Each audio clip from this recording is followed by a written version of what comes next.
Everyone joining us today. This is the webinar Nuclear Now, a discussion and screening with nuclear expert Shannon Bragg-Sitton, presented by republican.org. My name is Angela, and I am Republican's Engagement Director. Just a quick rundown of today's event. We're going to do a welcome and then move into the speaker presentation, and then we're going to have lots and lots of time for audience Q&A. We do ask that you type all your questions and comments into the chat and stay on mute during the actual webinar itself. And for those of you who aren't familiar with republican.org, we are an organization that's building community for conservatives who care about climate and want to take action. So now I am going to turn the mic over to our executive director and former Congressman, Bob Inglis, so he can say a few words. Yes, Angela, thank you. We're very excited about this webinar, because we think that this film, Nuclear Now, has the capacity to expand the conversation about climate, particularly when we have an expert like Shannon on with us, who's actually in the film. If you have if you've had the opportunity to see the film, you'll know that she stars in it. And it's just a tremendous opportunity to, yes, open the conversation to especially conservatives who have long been interested in nuclear power. And the film sort of is an eye-opener for that. And what I'm excited about, and hearing from Shannon especially, is just the exciting things that are going on at the Idaho National Lab.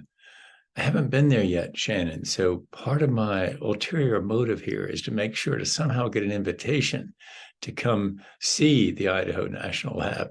So anyhow, very excited about this webinar. Thank you all for joining us. And Angela, back to you to get it going.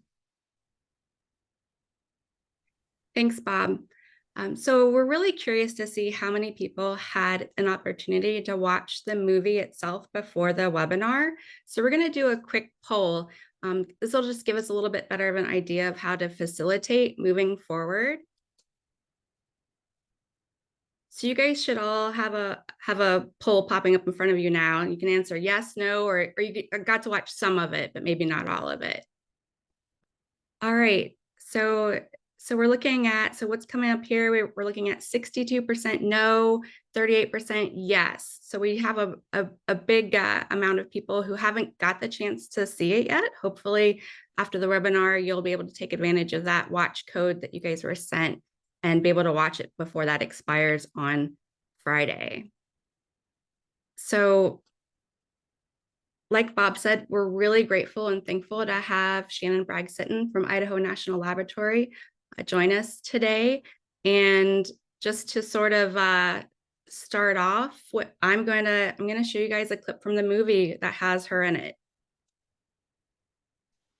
Fantastic development here at the site. Are you moving fast enough? Oh, I think that energy in general, we need to move faster. Why do we do this? We do this for our families, we do this for our kids and those generations. It's so important that we look to our energy resources and use them wisely. We're leaving a legacy, and I hope it's a positive one. So just wanted to show that clip from the movie, kind of give you guys a little mini introduction to Shannon and sort of her why as to why she was in the movie and is an advocate for nuclear. And now I'm going to turn it over to you, Shannon. And Shannon's going to share some information with us about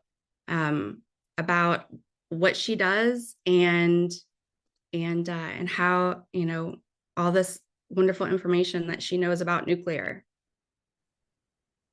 Well, thank you so much, Angela and Bob, for the opportunity to talk with you today.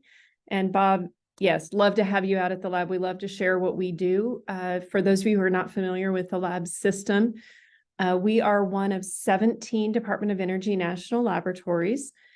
We are the lead laboratory for nuclear energy. That doesn't mean we only do nuclear. And as you'll see with some of the work that I do, we actually work with a lot of other clean energy systems and applications as well. I'd really like to set up this discussion on why we need to think about nuclear. Why is this so important to us? As you are all probably well aware, our government has established some pretty aggressive goals toward decarbonization, and these goals are reflected fairly well globally around developed economies. And the Biden administration has set a goal of achieving zero emissions from the electricity sector by 2035 and zero emissions across all energy use sectors, so including transportation and industry by 2050. So how far are we from that challenge? How hard will this be to achieve? Well, right now, if we look globally, electricity is being met almost 2/3 by fossil fuels. Now, this data is from 2019, but it's fairly well reflected today. Very little movement from these numbers. And only about 36-37% is being met by low carbon sources. The US hit a new high of 41% being provided by low carbon sources in 2022, which is great, but we still have a really long way to go, especially if we begin to look at total energy and understand how those demands are being met across electricity, transportation, and heat. Again, looking at the global numbers, 84% is still being met by unabated fossil fuels, and only 15 to 16% is being met by low carbon sources. So we have a really big challenge ahead of us. If we look further into the US case, looking at primary energy consumption, we can see that nuclear energy is being used for 8% of our energy demands. Now, if we look at electricity, it's closer to about 19% of our electricity demand being met by nuclear energy, and only about 12% of our total energy consumption is currently being met by renewables, with about 12% solar, 19% hydro, and 27% wind. So we have a pretty significant challenge that we need to work to meet. Much of the decarbonization focus, when we talk about that in general, focuses on the electricity sector. The electricity sector is fairly easy to decarbonize because we have a lot of options. If we look at these options here for renewables, many of those produce electricity directly. So we have a lot to work with. But if we start looking more broadly at this total energy sector, we have very few non-emitting options that are available to provide us heat that can support these harder to abate sectors such as chemicals, chemical production and manufacturing industries and transportation, many of which currently rely on fossil fuels to provide heat and steam. And then, of course, heavy duty transportation such as tractor trailers, aircraft, and maritime vessels. These are really, really hard to abate. And we can look to electrification, but electrification is not always the best option, and it certainly uses a significantly greater amount of energy. So when we think about the decarbonization challenge, we have three key challenges that we're really trying to address. One, we need to address the high quality heat that is currently being provided by our fossil fuels, coal and natural gas. We also need to develop a non-emitting source for a highly versatile energy carrier, such as hydrogen, that can help us to support energy demands in a wide array of applications across these varied energy use sectors. And we need to provide clean, non-emitting electricity on a dispatchable basis, meaning that we can have that available to us when it's needed, not dependent on weather, but can be reliable, resilient, sustainable, and affordable. So as you might expect from the focus of this talk, nuclear can answer all of those. Now, I don't want to think about nuclear in isolation. We need these other pieces. We need renewable energy where it's available. We need some of these fossil resources with carbon capture. But without the workhorse of non-emitting energy, both heat and electricity, we can't get to those aggressive goals that I talked about at the start. Now, the Department of Energy has really stepped forward and made a significant effort toward clean energy. So I like to think about it as doubling down on that commitment to clean energy. In 2021, the Department of Energy started to launch energy Earthshots. Think about this like the moonshot of the 1960s that got us to the surface of the moon. by the end of the decade. Well, these energy earth shots are intended in the same fashion to accelerate significant breakthroughs of more abundant, affordable, and reliable clean energy solutions this decade. This injects significant funding to drive major innovation breakthroughs that will help us to solve the climate crisis by that goal of 2050. So when we look down this, we see 7 earth shots that have been announced thus far, starting with the hydrogen shot in 2021 that aims to reduce the cost of clean hydrogen from around where it is today, around $4 per kilogram, to about $1 per kilogram delivered. This was followed by long duration storage, carbon negative. We're going to have to actually remove some CO2 from the environment, enhanced geothermal using more of that clean thermal resource that we have available just in the ground in some locations, floating offshore wind, industrial heat, much of which is currently met by fossil fuels, and then clean fuels and products, as such things such as sustainable aviation fuels and chemicals and polymers and plastics. The 3 that I've highlighted here are key to achieving some of these goals, and these are the 3 where nuclear energy plays a significant role to achieve the goals that have been set. So nuclear produced hydrogen, nuclear energy for industrial heat applications, and nuclear energy for clean fuels and products. Now, so where are we today? Well, currently in the United States, we have 93 operating reactors at 54 nuclear power plants around the country.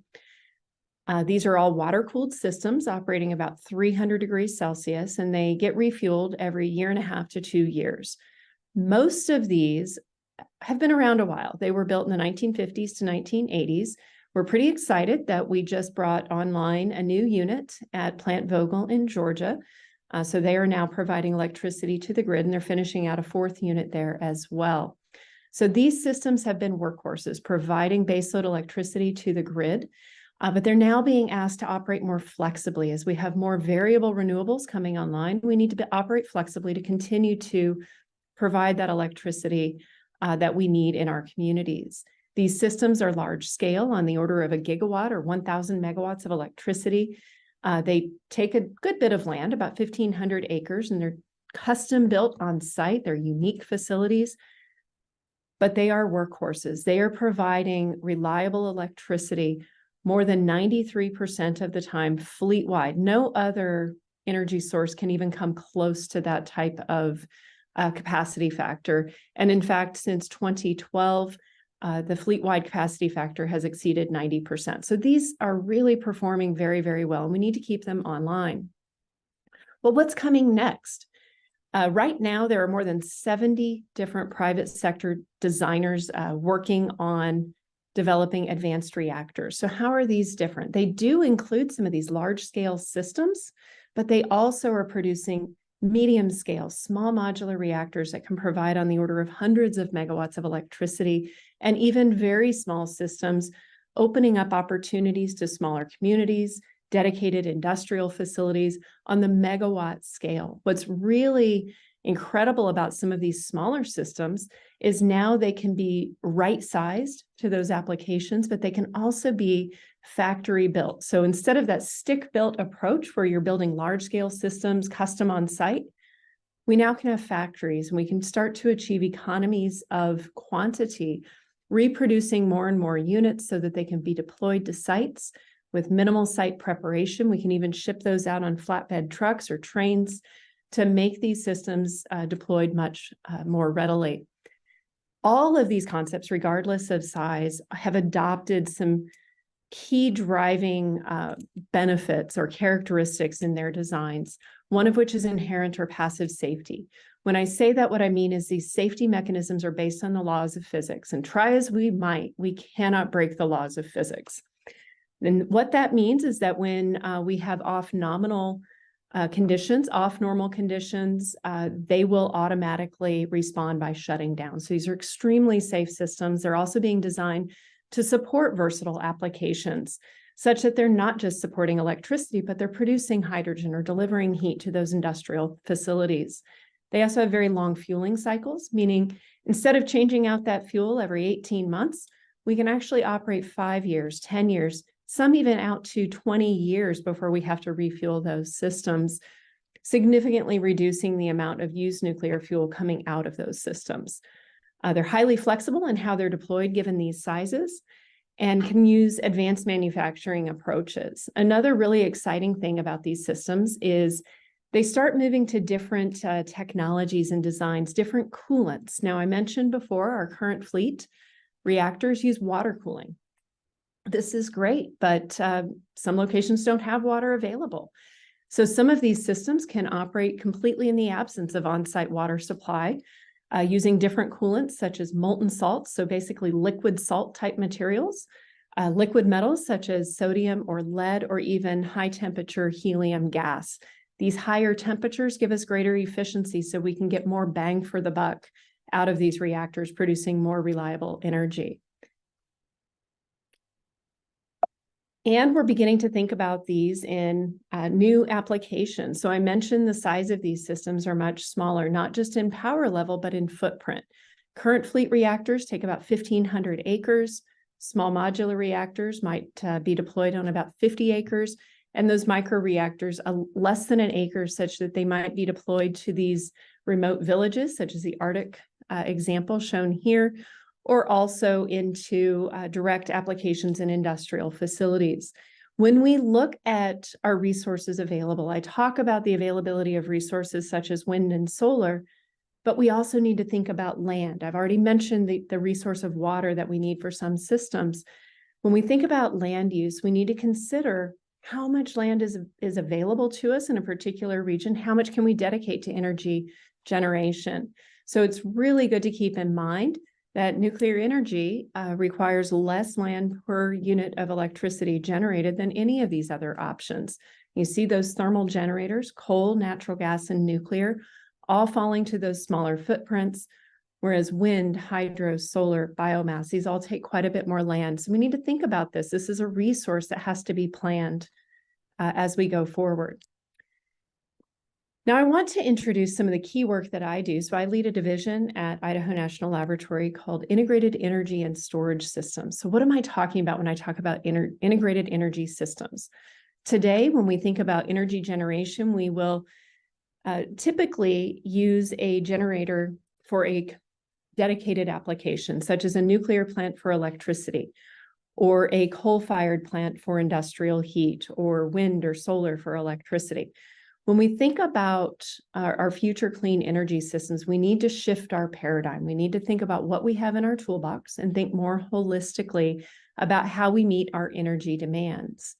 So when I look at this type of opportunity to bring together these diverse resources and operate those within an energy park, we have opportunities that we can leverage those renewable and nuclear assets in a way that allows us to maximize the benefits of each energy resource available to us. So these can support increased energy use efficiency, so we're not curtailing or cutting back on power production from a nuclear plant when we have a lot of solar, but instead redirecting to other energy applications. So increased efficiency can help support our environmental goals as well. These also help to keep these plants online. They're not operating in a flexible fashion on output power. Instead, they're just redirecting their power to multiple product streams. And this offers us opportunity for clean, lower cost, efficient energy to transportation and industrial applications. So as you can see in this, this figure, some of the non-grid applications that we are looking at are water desalination in water scarce regions. So let's not use the water for things like cooling. Let's use an advanced reactor and renewables to support purification of water and increased availability. We also look at clean hydrogen production as a means to store energy, but then also to support things such as synthetic fuel production for transportation, heat and hydrogen going into those industrial processes such as steel manufacturing, or for fertilizer production for the agricultural sector. We need to remember that the primary output of a nuclear reactor is not electricity, but it's in fact heat, which is typically converted to electricity at an efficiency of 35 to 40% at the maximum. But we actually use a lot of heat in our everyday lives, and nuclear energy offers us the opportunity to replace fossil fuel combustion to provide heat directly to industry and also to support the production of these alternative energy carriers such as hydrogen. So let's talk just a little bit more about why we care so much about hydrogen. Well, hydrogen is a highly versatile energy currency, and today about 95% of the hydrogen in the US comes from natural gas, breaking down methane, which produces significant emissions. But if we instead replace that fossil-based resource with nuclear heat and electricity, or even renewable electricity to break down water or steam, we can realize enormous emission savings across multiple industries. And in fact, the Department of Energy estimates a 5-fold increase in demand for this clean hydrogen from 2030 to 2050, both in existing industries like ammonia production and in refineries, but also in new uses such as the sustainable aviation fuels, steel, as well as exporting to other countries. So where are we with advanced reactors? Talked a little bit about current fleet, but are these advanced reactors real? There's so many companies developing them. Well, I'm really excited to say that over the next decade, we expect to see demonstration and commercial operation of a large number of these advanced reactors beginning next year with a small microreactor called MARVEL that will be deployed and tested here at Idaho National Laboratory. We're also converting existing facilities to be test beds called Dome and Lotus to support testing and demonstration of a large number of advanced microreactors. The Department of Defense is also deploying their first microreactor in a test called Project Pele, working with BWXT. And as we move further down this timeline, you see the XE100 that will deploy their first unit at a Dow chemical facility. So really breaking ground into that non-electric application of nuclear energy, beginning to address emissions in the industrial sector in 2029, and then Natrium, which would be deployed in 2030 at a retiring coal site. So removing a fossil asset and utilizing as much of that facility as possible to support integration of a clean energy source, of a nuclear microreactor or small modular reactor in this case. And then, of course, the Voyager plant, which is a UAMPS and NuScale venture that will be a fully commercial small modular reactor facility here in Idaho. So a lot of exciting things happening. These systems are real and they're deploying soon. And my last slide here that I'd like to share is an answer to a question I often get. Well, what about public opinion? This particular company, Bisconti Research, does a public opinion poll annually, asking general members of the public about what they think about nuclear energy, how they see it, how they expect it to be used, should it be used. And what we can see is a consistent rise in favorability toward nuclear energy over the last couple of decades. And we see that most Americans do hold favorable opinions where nuclear energy needs to be a part of meeting our electricity needs. Nuclear energy needs to be kept online. We need to renew licenses of safely operating nuclear plants, and we need to further develop and deploy advanced reactors. So this is exciting to me because we do see support for it. We know that nuclear is essential to meeting all of these demands or these aggressive goals for clean energy. And we've got a great opportunity here to advance these technologies. So I look forward to the discussion. I look forward to your questions. And thank you for the opportunity once again.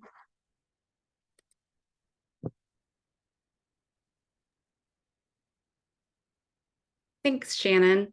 So let's go ahead and start looking through the questions here.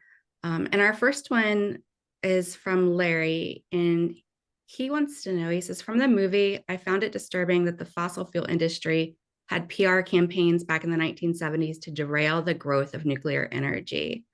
And I actually have a clip pulled up for this that I can show too. It says, are you seeing pushback from those organizations today to slow down progress on nuclear acceptance and deployment? And if so, how can we help overcome? But before you answer that, Shannon, let me show the clip that I have here so the people that haven't seen the movie yet know what we're talking about.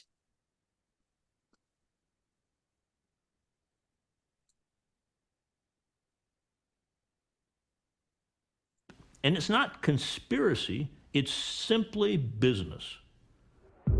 Soon, Brower's faction regained power in the Sierra Club and switched its position. Other groups sprang up as well, notably Greenpeace in 1971 in Vancouver, Canada.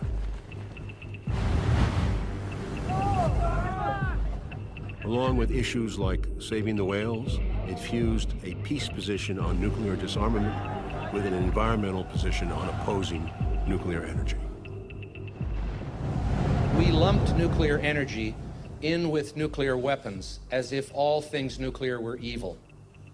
This was a mistake. We got a lot of things right. Stop the bombs, save the whales, stop toxic waste, etc. But we made that one serious error.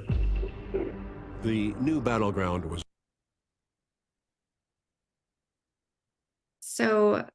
So Shannon, can you answer Larry's question? Are you still seeing pushback? So I'd be happy to answer that question. I think it's really interesting, and that's something I learned probably within the last several years, that if you look at those anti-nuclear campaigns, they were paid for by oil and gas and fossil industry in general. And that was, it's a little disconcerting, but as my colleague Rod Adams just said in that clip, it was business. It wasn't us versus them. It's just business. They're trying to make a bottom line. What I find really interesting now is we're seeing more and more acceptance of the fact that climate change is real, that we have to change our ways, that we need to get rid of some of these emitting sources. And in fact, we are now developing partnerships with the oil and gas industry, looking at how nuclear energy can support their operations. I mentioned that hydrogen is used in petrochemical refining, and they're looking at sourcing that now potentially from a nuclear energy system. So it doesn't remove the fossil resource entirely, but it cleans it up significantly. So instead of negative response, we're actually getting partnerships, and that has been super exciting over the last few years. And we also see a recognition that coal-fired generators are likely to be shut down, phased out. And what we're seeing in those communities is, instead of pushback, we're seeing opportunities to transition those coal generators to clean energy assets, to nuclear energy systems that can then take advantage of the existing transmission and provide those communities with clean energy, with clean air, with reliable jobs, with well-paying jobs, in fact, many higher paying than what they're getting today. And another piece of that is we have to think about the fact that many of those communities, things like coal, that is something that they export for a large portion of their revenue back into the region or the state. So one thing that we're looking at here again is, how do we make that an asset? How do we take that carbon-based resource such as coal and turn that from a feedstock for electricity to a feedstock for end products, for chemicals, for plastics that we continue to use every day, and in fact, improve the economy in the region instead of seeing the energy transition as a negative aspect. So again, we're getting more and more partnerships as opposed to opposition, which is super exciting for me. So Muriel wants to know, how will warming water affect the efficiency of existing nuclear plants? So that's an excellent question, Muriel. Our nuclear plants, and this is not an area of expertise for me, but our nuclear plants do require temperature within a range for their cooling water to operate. So if that water gets too hot, they may not be able to operate. We may have to shut that down, or we may need to introduce mechanisms to cool that water down so it operates within the right range. So it's something that is of concern. Of course, we see warming waters because of climate change. We see warming temperatures overall. So this is somewhat of a cyclic challenge that we need to address. It's something that we need to watch. I know we've seen that some recently, and we need to be aware, are there systems that need to be added to cool that water down to ensure that we can operate safely and efficiently within the boundaries of that plant? I don't think it's something that we can't overcome, but it is something that we need to consider. And of course, in advanced reactors, we may have some of these systems that don't require it all. And so that then no longer is a concern. Bud asks, can those that claim use of existing spent fuel, what level of reprocessing is required? So to clarify for the group, so there are some advanced reactor designs that are looking at utilizing fuel that has been once burned through a light water reactor and then burning that more deeply. When we pull fuel out of a light water reactor, it's barely been used. There is more than 90% of the potential energy still remaining in those fuel elements. Now, when something fissions, we create fission product poisoning, essentially. That needs to be processed out. So we need to take out some of those fission products. So there are a number of processing approaches. We do some of that research here at our laboratory, here at Idaho National Laboratory. There are countries around the world that do reprocess fuel, such as France and Japan, to utilize that in follow-on light water reactors. There are some that may require very little reprocessing and have that fuel go almost directly into those advanced reactors. So there are a number of pathways. I don't want to give a single answer, but one thing I do want to come out of this is that fuel that has been once burned in a light water reactor, I like to move away from the idea of it being waste. It is not waste. It's something that has been used once, kind of like you buy a used car, it's not used up, you can still utilize that. Well, that fuel is very similar and it has a lot more energy available to it. We need to process it a little bit through some electrochemical means and be able to produce those fuels that continue to operate for many decades going forward. So it really is just once burned, not waste, it's just used. So before we answer Curtis's question, I have another movie clip to show that I think will help help answer his question. So let's check it out.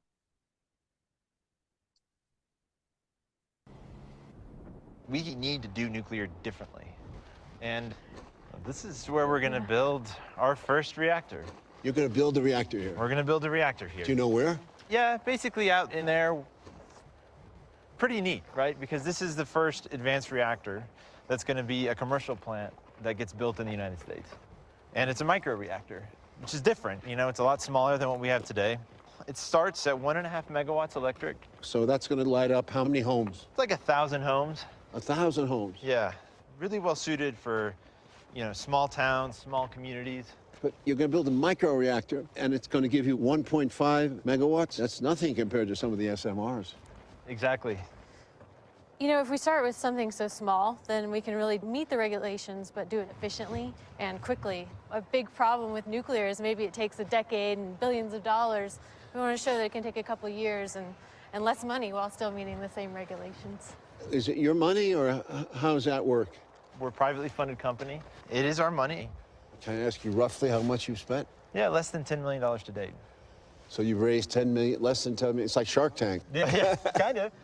We've talked a lot about how we're starting small.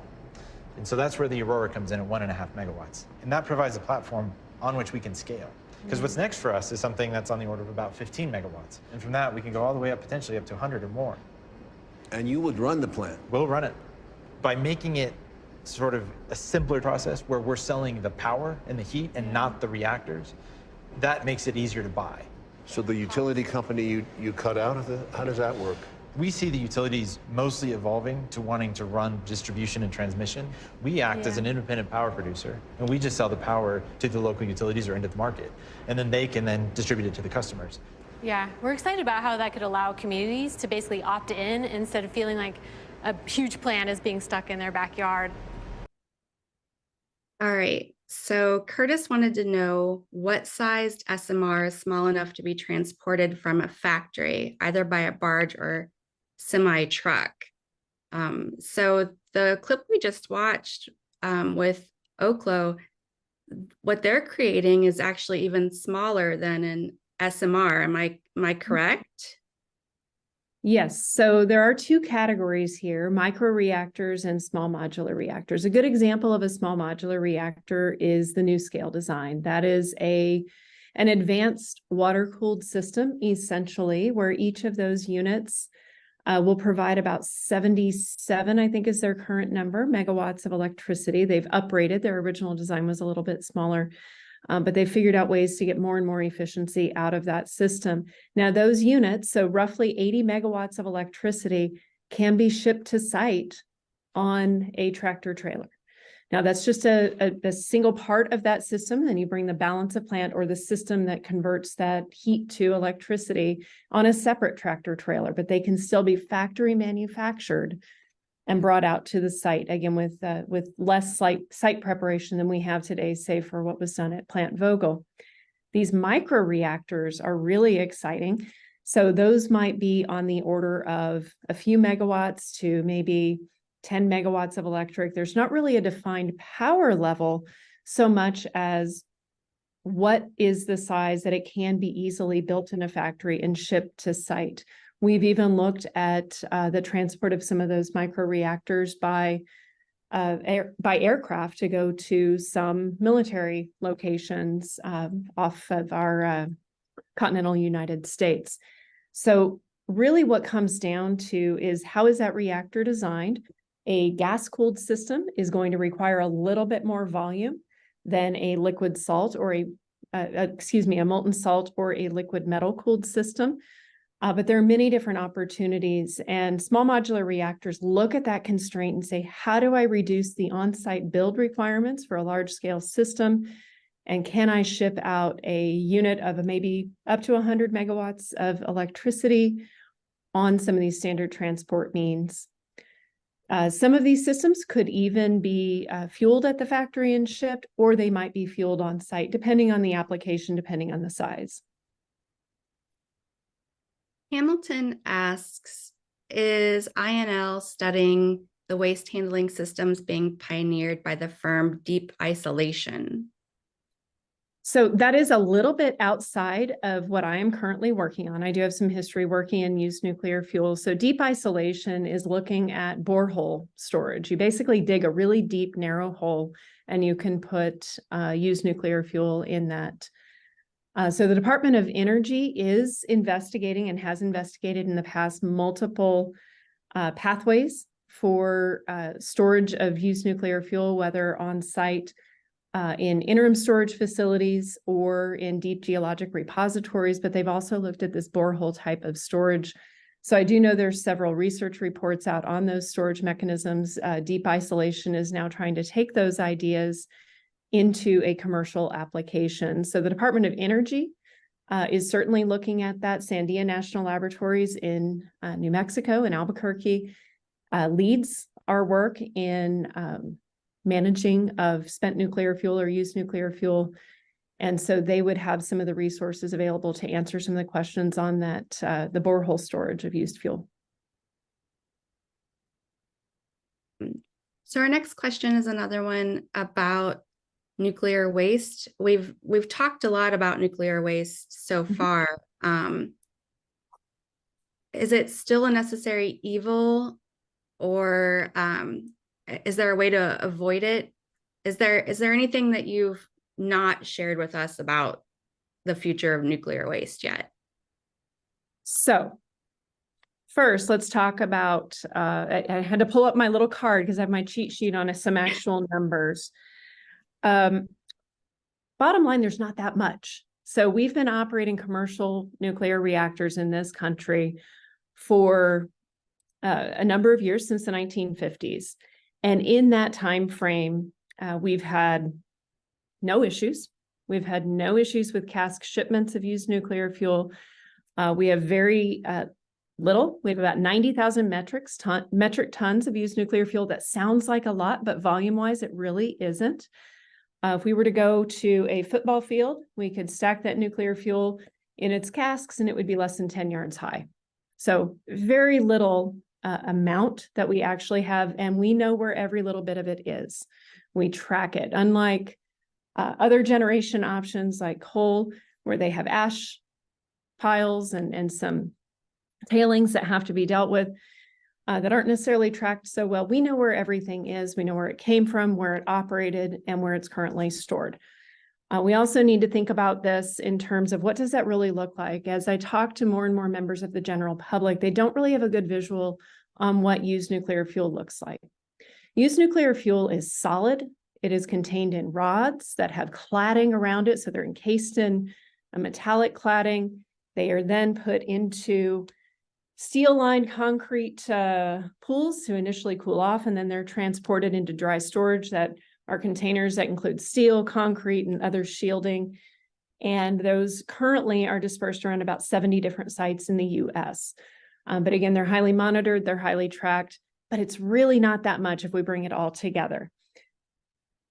A waste product from any energy system is a reality. Can we avoid the production of any waste materials? No, we don't have waste-free production from solar, from wind, from anything. We have components at the end of life that have to be managed and have to be dealt with. With nuclear fuel, we talked already about the fact that we can actually reprocess that and reduce it down to tiny amounts.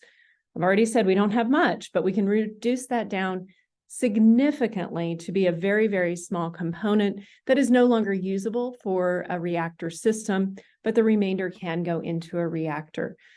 So we need to think about our energy systems holistically. What is the process of getting those resources at the start of life? Where do we get that fuel? Where do we get the materials that go into a solar panel? And then after operation, what happens to them? How do we process those? How do we store those? What is the end of life? And every energy generation option has a footprint, and everyone has a waste product that we need to manage. Nuclear, it tends to be over-amplified with regard to what we need to manage, but it is absolutely something that we have pathways and processes to reduce that dramatically in volume to something that is very minuscule. Bill asks, could you address the need for a national waste repository and progress towards siting a facility? A national waste repository. So the law of the land is that all of the commercial used nuclear fuel needs to go to Yucca Mountain. There has been extensive scientific study of Yucca Mountain. It is a safe geologic repository that we can store these used materials in. And it's well characterized. It becomes a political decision to move forward. But right now, that's still the law of the land. That's where we need to go.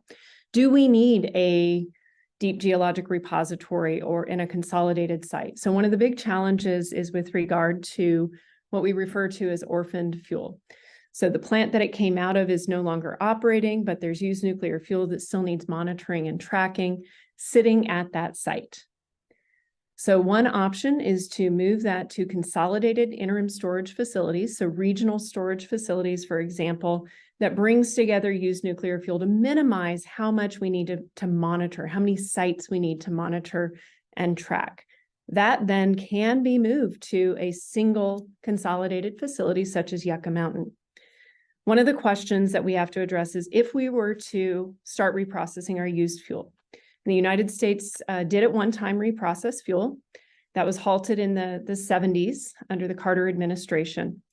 If we restarted that, and we do have the capability to restart that, would we still need a consolidated repository for the existing nuclear fuel? Yes, because we can't reprocess fast enough. It would be more expensive. We do need somewhere to put it in a consolidated fashion, minimize how much we have to monitor that while we reprocess going forward. So I do still think it's a need, but it is not an insurmountable challenge. We have the scientific studies and we can move forward with that. Cindy requests that you say more about the passive safety features that are an improvement over previous plants. So first, let's address the fact that current fleet nuclear light water reactors that are operating today are extremely safe. And we need to keep in mind that safety record, and we've continually improved things over time. When I talk about passive safety mechanisms in these advanced reactors, what I mean is that there's a lot of behavior, laws of physics, that if something increases too much in temperature, it naturally shuts itself down. So it can't go up any further, it naturally shuts itself down. We already design all of our nuclear systems in the United States with what is called negative reactivity feedback. All that means is temperature increase causes power to decrease beyond a point. If we look at the Chernobyl system, that had what was called a positive feedback mechanism. Increasing temperature drove higher power, drove increasing temperature, et cetera, which is why that occurred, and it required operator interaction to stop that, to insert control rods to stop that reaction from occurring. When we look at passive safety mechanisms, we talk about systems that based on that response, that increase in temperature, it naturally shuts itself down. So there's a number of different approaches that can be introduced within the fuel itself. Another one that I'll bring up is, let's say we lose offsite power and we lose our ability to pump cooling through the reactor. Many of these designs, I'll use the NuScale design as an example because it has gone through NRC licensing. So that is designed to use what's called natural convection. They don't require active pumps to move that water. It will do that based on temperature differences along that reactor. So when it's hot, that water naturally circulates through the system. If offsite power is lost, and you have no ability to pump that using mechanical pumps, it will still continue cooling. That would actually then implement a shutdown of the system. And that system is designed to be safe without any offsite power, offsite water for over a week. And at that point in time, it would be cool enough that we would not have any issue of overheating of that system. These systems are also designed for black start capability. What that means is that many of our systems require power to restart things. So at Fukushima, their diesel generators, which were the backup power system, were located in a position that got flooded. So they couldn't use those to restart power to their systems. The systems that we are designing, and I'll say with the current fleet also, they have additional backup power systems that if there is no grid interconnect, the grid has gone down, they have ability to restart. We have demonstrated some of those black start capabilities for critical infrastructure within my laboratories here, not on nuclear systems, but on other critical infrastructure, on other systems such as hydropower being used to restart areas of the grid to support critical infrastructure. It's very similar here, where we would isolate that nuclear facility such that it can be completely islanded and restart and provide a resource for the broader grid to then provide energy going forward. So when we had people register for the webinar, we asked them, we gave them the chance to ask a question at that time or put something in that they'd like to know more information about. And a lot of people wanted to know how nuclear versus solar versus wind, how that sort of combination works. And there is a part from the movie that has some visuals that I'm going to show and maybe help people understand that more. And then maybe we can talk about that after we see the clip. The same amount of electricity using renewable power instead. How did that work out? Germany's largest solar plant with 465,000 panels was built on 500 acres. The nuclear plant, which was recently closed, was built on about 100 acres. It operated around the clock, all seasons, all weather, on average producing at near 90% of its peak. The average for the solar plant has been about 11% of its peak, because most of the time it's either night, winter, or cloudy. So the reality is that a nuclear plant produces almost 100 times the electricity per year as a solar plant, and can do so on 1/5 the land. Germany also built about 30,000 wind turbines, some of the newer ones almost as tall as the Eiffel Tower. Wind has worked for Germany, producing twice as much electricity as solar. But it still averages less than a quarter of its peak capacity. To equal the same amount of nuclear power would require 4,000 giant turbines spread over many square kilometers, and would still depend on the weather. So it's 2:54. She's on the run today doing presentation after presentation. So I do know that she's going to have to be leaving soon. And I would have loved to have been able to have gotten to everybody's questions that they had. But before you leave, what can you tell us about the nuclear versus wind versus solar? I know for a lot of people, the question that comes up is cost, the cost effectiveness of it. So let me start with wind and solar. Should we be using those? Absolutely. When we have those available in a particular region, we should be using those. Denmark has done a great job with using wind. Some regions like the southwest portion of the US get a lot of sun. We should be using that as a resource. Where we shouldn't necessarily be using those is regions like Michigan that just simply don't get a lot of sun. And so we need to think about what resources available. If we look across the technologies for wind and solar, the capacity factors range for about 25 to 35%. They're pushing up a little bit better as we develop more and more advances to the technologies, but they still are weather dependent. And wind, in fact, if the wind is too strong, we can't use it. We have to shut down those turbines or they'll be damaged. So what do we need to do? We can overbuild in those regions and have significant amount of energy storage, or we can complement those with dispatchable technologies such as nuclear. So when I'm talking about these integrated energy systems, that's exactly what I mean, is that let's use the wind or solar resource when it's available to produce that electricity. And right now, in a region that might have nuclear and wind, when there's a lot of wind and the grid demand after wind has accommodated some of that is pretty low, the nuclear plants in that region are reducing power output, so they're not efficiently utilizing the investment in that facility, or they are selling electricity at a loss. They're paying somebody to take their electricity.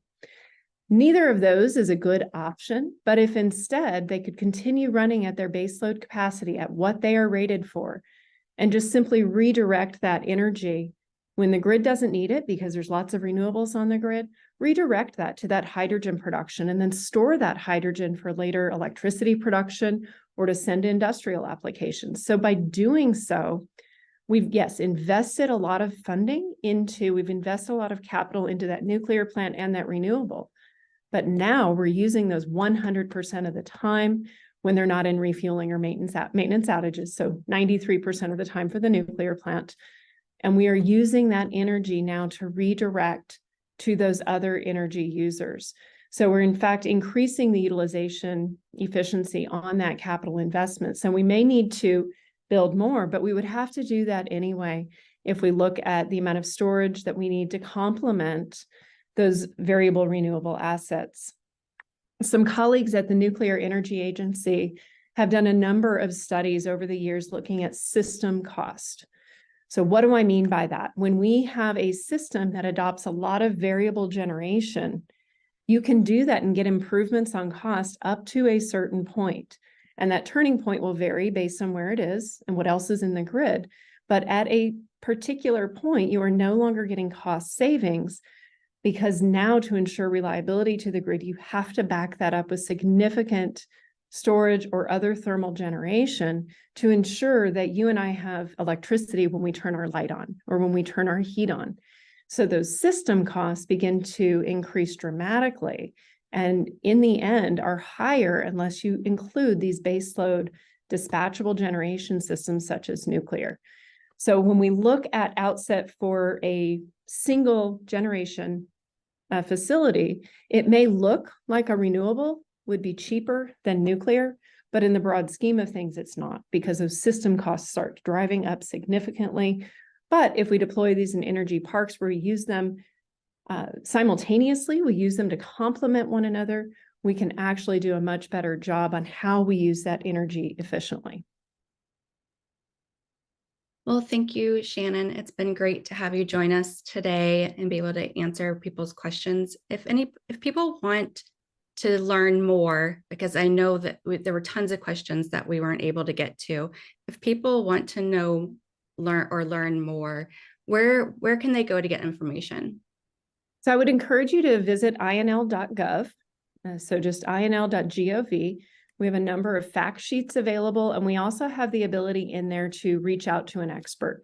So if you drop a line in there, then our communications staff will direct your question appropriately. So if it's on integrated energy systems or hydrogen, or some of these micro reactors, they might direct it to me. But if it's on reprocessing of used nuclear fuel, they're going to direct that to some of my colleagues that do that day in and day out. So inl.gov, and they will help to get those questions answered for you, because we certainly want to get the right information out there. We want everyone to know how much work is being done.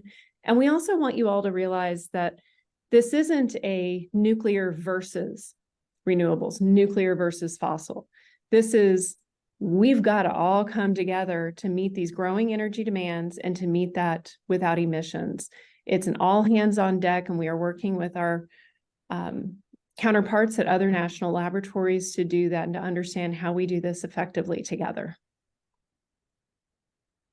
Thank you, Shannon. Just a quick shout out to everybody who was able to attend today. We will follow up, and you'll get a recording of today's webinar. And if you have questions, we'll try to do our best to direct those into the right directions too. And if you haven't watched Nuclear Now yet, watch it. Everybody should have gotten emailed watch codes. They expire on Friday night at midnight. So watch it. It's, much more exciting and than what our webinar generally is. But it's definitely an enjoyable movie, and you guys will get to see Shannon in it. So thanks again, everybody, and I hope you enjoy the rest of your days. Thank you.